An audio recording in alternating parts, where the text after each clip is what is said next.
junto a Claudia Candiani, abogada, que nos va a hablar de un tema que probablemente a todos nos va a afectar en algún momento de la vida. Quizás muchos ya lo han vivido y pucha que se pueden pasar malos ratos si uno no sabe bien cómo hay que hacer las cosas. Es la herencia, la famosa herencia, posesión efectiva o quizá muchas veces a través de testamento.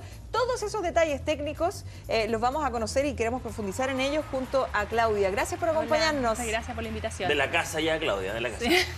Nos comentaba así como una introducción previamente antes de que saliéramos al aire, cuando estábamos en comerciales, que lo más común es la posesión efectiva, ¿no? Posesión efectiva intestada, o sea, cuando no queda testamento. En general la persona tiene que ser muy previsora, un poco como lo que estamos conversando, o tener muchos bienes o muchos herederos para que efectivamente antes de morir deje un testamento.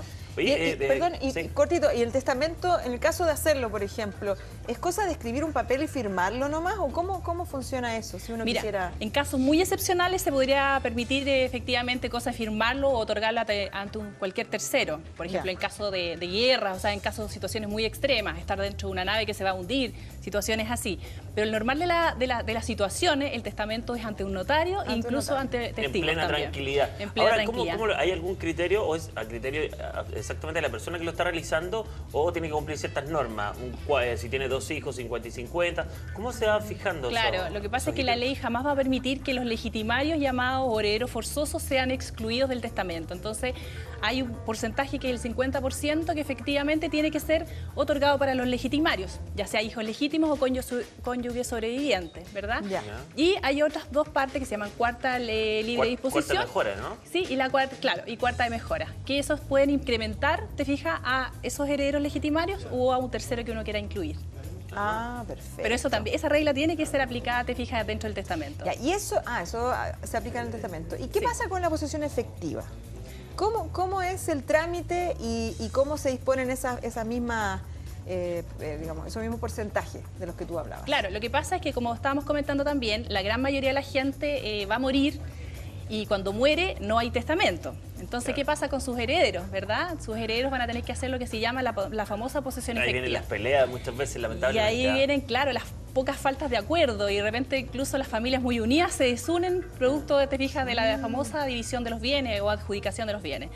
Entonces, ahora hay una ley que ha facilitado todo este sistema de la posesión efectiva. Es casi un trámite en línea. Uno entra al www.registrocivil.cl, opta en la opción de trámites en línea y ahí una de las opciones que se pueden hacer es la famosa posesión efectiva. ¿Eso lo hace la propia persona? Lo hace, claro, cualquiera de los herederos. ¿O cualquiera? Cualquiera de los herederos.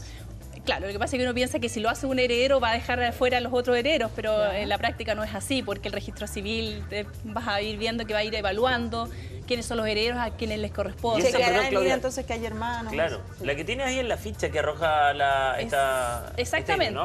Si lo puedo mostrar, Leighton, mira, porque esta es la que se hace así de manera simple a través del computador, ¿no? Claro, a través de línea. Mira, cuando entramos entonces al sitio web que mencionábamos, que era www.registrocivil.cl, en trámites en línea, tenemos un formulario que se llama solicitud de posesión efectiva ante el Servicio de Registro de Civil. Este tiene cuenta de 3 hojas. ¿Ya? En la primera hoja, entonces, vamos a tener los datos de la persona que murió, causante se llama este señor, ¿verdad? La partida de función, es decir, todos los datos que vienen en la partida de defunción, ¿verdad? Por ejemplo, fecha, circunscripción, número, etcétera. Y acá van a estar los datos del solicitante. ¿Ya? O sea, cualquiera de los herederos que lo solicita a nombre de todos los herederos. Aquí no pasa esta cosa de que yo lo hago solo y el resto no está. Por el hecho de que esté haciendo trámite no le va a favorecer. Así es. ¿Estos datos van siendo corroborados en línea o no? No, lo que pasa es que se llena el formulario y después Registro Civil hace todo un análisis. Perfecto, claro, porque si no puede ser inversión de... sería una locura. Así que bueno, entonces se llenan estos, te fijas en esta parte, incluso hay la opción de datos del representante o cesionario, porque puede ser que yo como heredero pueda ceder mis derechos hereditarios. Hay una figura en la cual le digo yo, a mí no me interesan y se los cedo a un tercero. Y digo, todos estos derechos se los cedo por un precio. También podrían ser ese caso.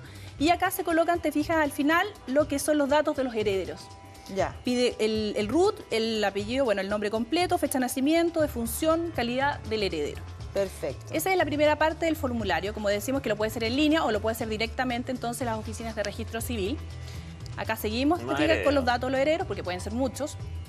Las observaciones, firma, que ahí, bueno, tendríamos que hacer una firma digital, ¿verdad? Claro. Y después tenemos en la otra parte, cosa muy importante, el inventario. Porque como herederos tenemos que aportar, ¿verdad?, antecedentes al registro civil de cuáles son los bienes que hay, ¿verdad?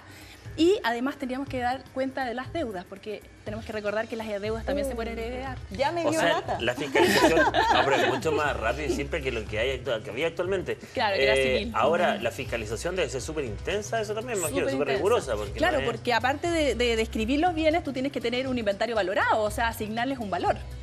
Ya, esos bienes son bienes raíces.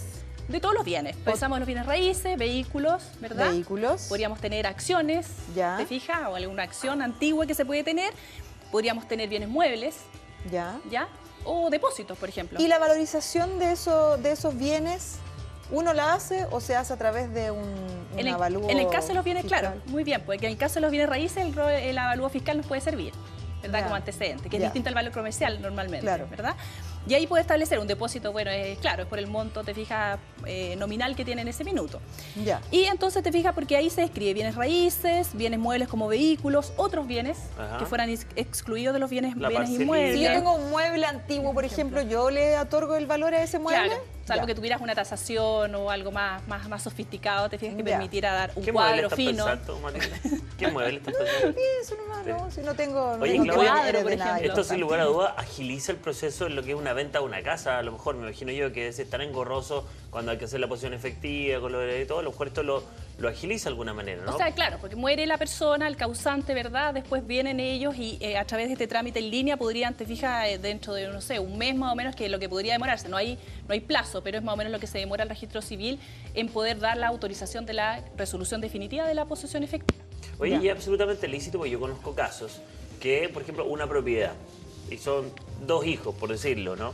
Y en vida, el testamento, el deseo de la persona dueña de casa es dejar a uno sin el derecho de esa propiedad, sin el derecho al goce de sus frutos. ¿Se puede hacer eso? Lo que pasa es que se trata ahí de un heredero indigno. Es que son causales bien específicas. En el caso tú puedes desechar, eso, sacar. Claudia, heredero indigno. Ya, pero tiene que haber un motivo. Suena como de teleserie eso, ¿no? Sí, no, tiene que haber un motivo de peso para eso, lo puede hacer a su criterio, no sé qué. No, es más probado. O sea, tiene que haber un repudio, tiene que haber un intento de homicidio. Son situaciones bien extremas, o sea, en las cuales... el indigno podría reclamar sobre eso. Lógico, él podría pedir efectivamente, claro, la ampliación y que se le incorporara a él como heredero.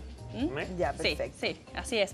Bueno, después finalmente en el formulario se establece, bueno, el total de activos, ¿verdad? O sea, activos serían los bienes que hay, las deudas, que serían las deudas que existirían, te fijas, al momento de que se muere el causante. Y vamos a establecer si es que pagamos o no algo por este trámite. Porque depende de cuántos bienes tengamos, es cuando tenemos que pagar. ¿Verdad? Si tenemos una cantidad de bienes que nos resulte que son superiores a 15 UTA, estamos exentos, no pagamos nada. En el caso que los bienes y las deudas sean entre 15... ¿Cuánto es el valor de la UTA? ¿Cuál es el...? ¿Cerca de 40? ¿Es como una UTM? ¿Es como la UTM? No, perdona, una UTM son cerca de 40, una UTA es bastante más.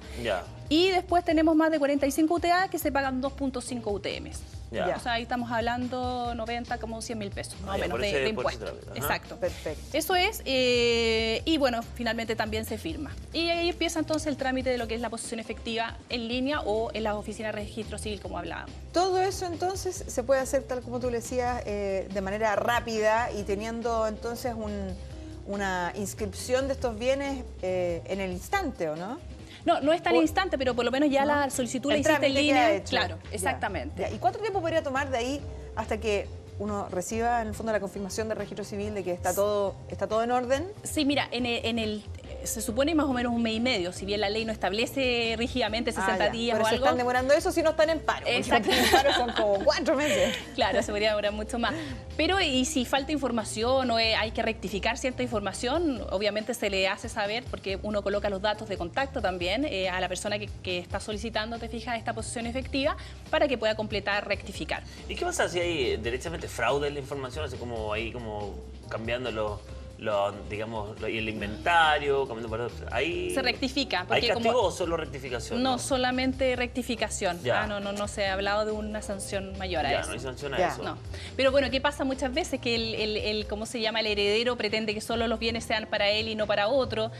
por ejemplo, puede pasar que uno de los herederos haya muerto, entonces quienes heredan son sus hijos, ¿verdad? Claro, En virtud de la norma de la representación, o sea, no es porque él esté muerto, no tiene derecho, tienen derecho a sus hijos y cada uno en proporción, te fijas, lo que le correspondía a su padre. Ajá. Perfecto. Oye, ustedes en casa tienen derecho a llamar a Claudia Candiani luego de comerciales, vamos a ver a comerciales, pero ya con todas las preguntas que quieran al 2411-5607.